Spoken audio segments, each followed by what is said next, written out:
Hello friends कैसे हैं आप सब। आई होप आप सब ठीक होंगे। तो सबसे पहले राधे राधे। तो आज हम फिर तैयार हैं इंट्राडे एंड डिलीवरी के कुछ लेके, फ्यूचर एंड ऑप्शंस के कुछ शेयर लेके, और देखते हैं कि किस तरीके से मार्केट इंटरनेशनल और नेशनल लेवल पे वर्कआउट कर रही है। अब देखें तो ध्यान से तो कुछ चीज़ें समझ में आई। सबसे पहले हम देखते हैं कि वो क्या है। कि डाउ फ्यूचर की मैं बात करूँ, वो जो है बहुत ही छोटे से, सही है ना, बढ़ोतरी के साथ है।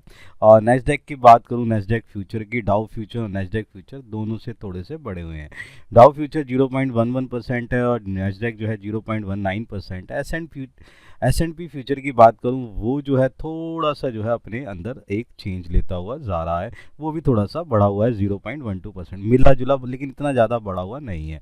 ये बात हो रही है ग्लोबल की। ग्लोबल के अंदर ही मैं गिफ्ट निफ्टी की बात करना चाहूँगा। यहाँ गिफ्ट निफ्टी 0.16% के साथ थोड़ा सा डिक्रीज के अंदर चल रहा है, सपाट पोजीशंस पे लाता हुआ। हैंग सेंग की बात करें तो वो 1.33% बढ़ता हुआ नजर आ रहा है। यहाँ पर ये जो चीज़ें चलती हैं, ये ग्लोबल लेवल पे वर्कआउट कर रही हैं। और कुछ बातें करें तो जिस तरीके से आपको पता ही है, यूएस के साथ जो अपना जो ट्रेड चल रहा है, वो ट्रेड डील जो है अभी तक जो है ऐलान नहीं हुए, जिससे बाजार में थोड़ा सा सुस्ती पोजीशन नजर आता हुआ नजर आ सकता है। नेस्डेक लाइव जो है वो पूरे हाई पर चल रहा है बेटा। डाउ जो है 142 अंक जो है गिर चुका है। मैं आपको बताऊं आज के सेक्टर्स जो हैं, वो सेक्टर्स में क्या जा सकता है। Copper sector, zinc sector, aluminium समेत मेटल जो सेक्टर है, आज उस पर आप नज़र बना के रखें।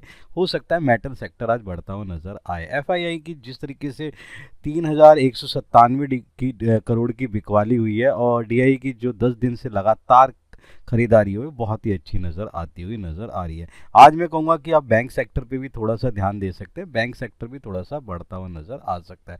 तो मेटल सेक्टर और बैंक सेक्टर पे ध्यान रखिए, उस पर पोजीशंस बढ़ती हुई नज़र आ सकती है। एचडीएफसी बढ़ता हुआ नज़र आ सकता है, आईसीआईसीआई बढ़ता हुआ नज़र आ सकता है, येस बैंक नज़र आ सकता है, यूनियन बैंक से नज़र आता है, इंडियन और बैंक आईओबी नज़र आ सकता है। ये कुछ ऐसे बैंक है जिस पे आपको थोड़ा सा आज उछाल नज़र आता हुआ दिखाई देगा।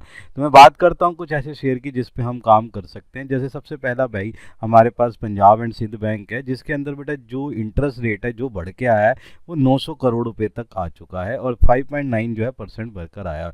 प्राइस इसका 32 रुपीज़ है, टारगेट है 34 का, स्टॉप लॉस रहेगा 31 का। इस पर एक नज़र बना के चल सकते हैं।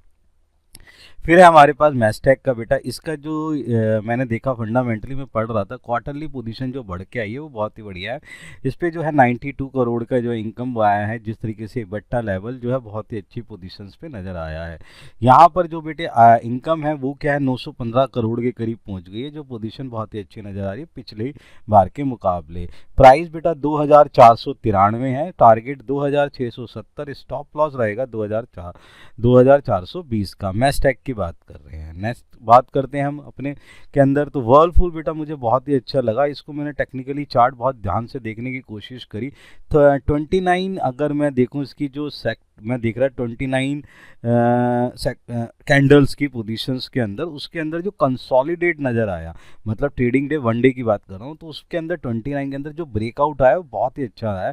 प्राइस 1,444 है वर्लपूल का, टारगेट है 1560 का, स्टॉप लॉस 1385 का। इस पे आप एक नज़र बना के चल सकते हैं, क्योंकि ये 5वें महीने के अपने स्तर के चार्ट पर आ चुका है, बहुत ही अच्छी पोजीशन देता हुआ नज़र आ रहा है। नेक्स्ट बेटा हमारे पास फिर बता रहा हूँ आईसीआईसीआई बैंक है, इस पे नज़र बनाए, जिसको जो बेटा इनकम जो बढ़ी है वो बहुत ही अच्छी बढ़ के आई है, जो बढ़कर 19,000 करोड़ से बढ़कर बेटा 22,000 करोड़ हो गई है, 21,000 करोड़ समथिंग के हिसाब से, जिसका पोजीशन मुझे नज़र आ रहा है कि यहाँ बढ़ता हुआ नज़र आएगा। प्राइस है 1425 रुपये का, 1425 का, टारगेट है 1460 का, स्टॉप लॉस रहेगा 1411 का। इस पे एक नज़र बना के चलें, ये बहुत अच्छा काम करता हुआ नज़र आ सकता है। इसी तरीके से अगर हम ध्यान से देखें तो मेरे पास एक आया क्या कि वेल्सपन, हाँ वेल्सपन लिविंग जो मैं देख रहा था, इसको काफ़ी टाइम से बेटा, कम से कम 5 साल हो गए इसको देखते हुए, पोजीशन बहुत अच्छी पोजीशन पे चल रहा है। भारत की ईएफटीए के साथ जो डील हुई है, ये 1 अक्टूबर से इसके साथ आ जाएगी।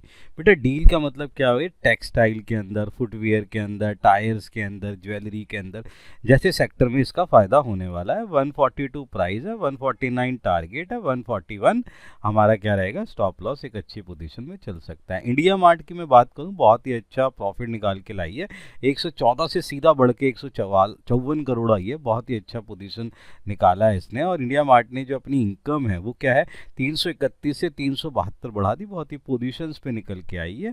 2652 का प्राइस, 2890 का टारगेट है बेटा, 2540 स्टॉप लॉस हो सकता है इंडिया मार्ट के अंदर। मैं आरती ड्रग्स को बेटा लंबे समय से देख रहा था। आरती ड्रग्स के अंदर जो इनकम निकल के आई है 555 करोड़ से बढ़कर 591 करोड़ है, जो प्राइस 523 था, अब बेटा टारगेट 625 का हो गया है। स्टॉप लॉस लगा के चले 481 का, इस पे एक नज़र बना के चलते हैं। मैं बात करूंगा फ्यूचर की, तो मैं फ्यूचर में ना आज बहुत ध्यान से देख रहा था, मिल ही नहीं रहते, लेकिन हाँ एक चीज़ मिली, एनएमडीसी का फ्यूचर देखा बेटा, 13-17 से जो कंसोलिडेट पोजीशन थी वो ब्रेकआउट में आ गई बेटा। प्राइस 71 है, टारगेट 76 है, स्टॉप लॉस क्या रहेगा 70, क्योंकि अप्रैल से ये निचले स्तर से 25% नीचे आ गया था। उसके बाद क्या कि 10% की करेक्शन करके ये बहुत ज़बरदस्त ऊपर आया है और यहाँ पोजीशन बढ़ती हुई नजर आ रही है। दोबारा बढ़ाऊँ, प्राइस 71, टारगेट 76, स्टॉप लॉस 70। यहाँ पर जो पोजीशंस है वो उस तरीके से बनती हुई नजर आ रही है। यहाँ पर अपनी जो पोजीशंस है उस पर ध्यान देख के आप चल सकते हैं। बात करूँ जेएसडब्ल्यू स्टील की, तो जेएसडब्ल्यू स्टील फ्यूचर जो है उसके ऊपर नज़र बनाते हैं बेटा। इनकम जो है 0.5% से बढ़कर कितनी हो गई है, 43147 हो गई है, करोड़ बढ़ गई है। यहाँ पोजीशन ये भी बहुत अच्छी फ्यूचर में आज मुझे लग रहा है अच्छा काम कर सकता है। एक तो मेटल सेक्टर, स्टील सेक्टर है और इनकम भी बड़ी भर के आई है। प्राइस है 1039 का, टारगेट रहेगा 1060 का, स्टॉप लॉस 1023 का, इस पर भी नज़र बना के चल सकते हैं। कामकाजी मुनाफा इसका बहुत बढ़िया निकल के आया है।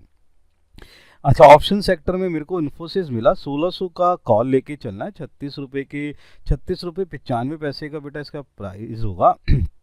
34 का स्टॉप लॉस है, टारगेट 48 का, बहुत ही अच्छा काम करता हुआ नज़र आ रहा है। जिस तरीके से बाहर जो इंटरनेशनल लेवल पे चेंज आया है उसका इम्पैक्ट यहाँ पे मिलता हुआ नज़र आ सकता है। तो यहाँ पर अपनी पोजीशंस को उस तरीके से लेके चलें और उसका बेनिफिट लेते हुए चलें।